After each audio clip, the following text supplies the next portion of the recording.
It was a foggy autumn evening in Kyoto, Japan, when Kenji received a phone call that would haunt him forever. He was relaxing in his small apartment after a long day at work when his phone rang. The screen showed an unknown number. Confused, Kenji hesitated but eventually picked up. "Moshi Moshi?" he answered.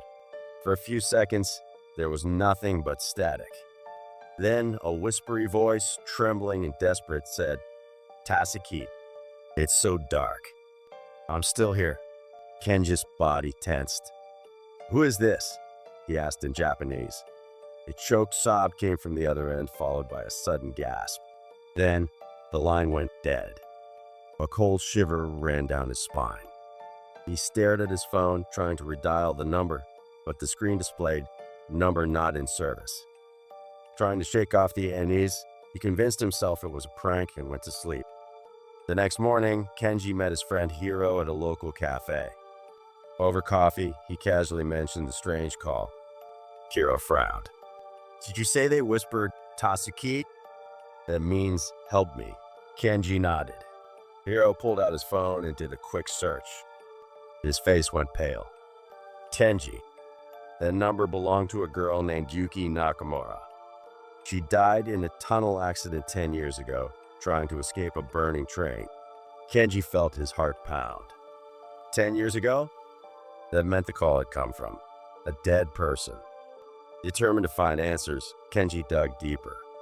He discovered that the train had caught fire inside the Kiyotaki Tunnel, a location infamous for paranormal sightings.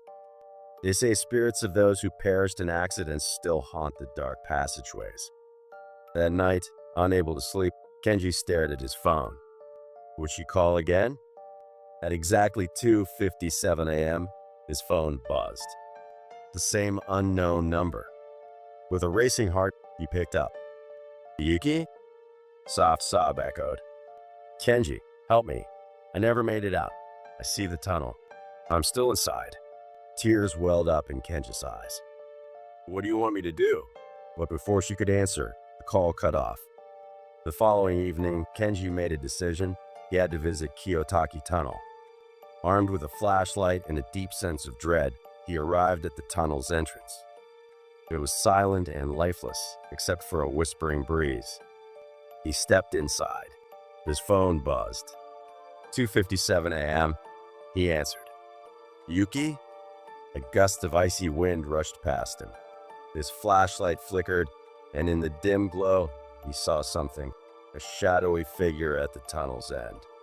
"Help me." The voice came clearer this time. "Find my necklace. It's the only way." Kenji's heart pounded as he scanned the damp ground. After a few minutes of searching, his fingers brushed against something cold and metallic. A locket, tarnished but intact. As soon as he lifted it, the air around him shifted. The whispering stopped. The shadowy figure faded away. For the first time since the calls began, Kenji felt a sense of peace. The calls never came again. However, curiosity lingered in Kenji's mind. Was that truly the end of the mystery? A week later, he decided to dig deeper into Yuki Nakamura's past. Visiting the city archives, he managed to find old newspaper clippings about the accident. What he discovered sent chills down his spine. Yuki had been declared missing, not dead. The fire had consumed the train, and most bodies were found burned beyond recognition. But her remains were never recovered. That meant she had never been officially confirmed as deceased. Kenji's grip tightened around the newspaper. What if Yuka's spirit was restless because she had never been found? That night, Kenji found himself back at Kiyotaki Tunnel. This time, he was determined to do more than retrieve a locket. He was going to search for Yuka's remains. The air inside the tunnel was thick with moisture, the scent of burnt metal still lingering. As Kenji moved deeper, his flashlight flickered, struggling to cut through the oppressive darkness. Then he saw it. Handprint. It was faint, smudged against the wall of the tunnel, blackened as if burnt. His breath hitched. Was it possible that Yuki had left this behind in her final moments? A cold breeze swept through the tunnel.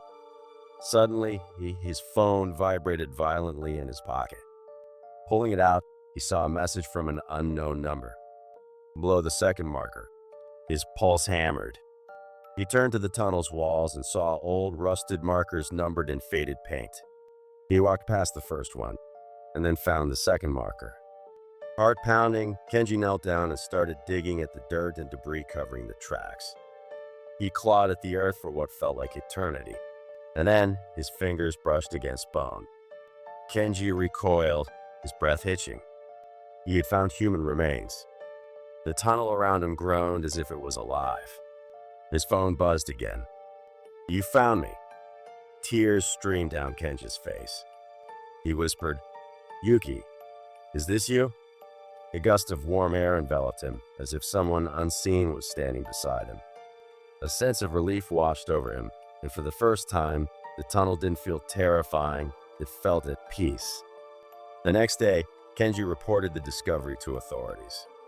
Forensic experts confirmed the remains belonged to Yuki Nakamura.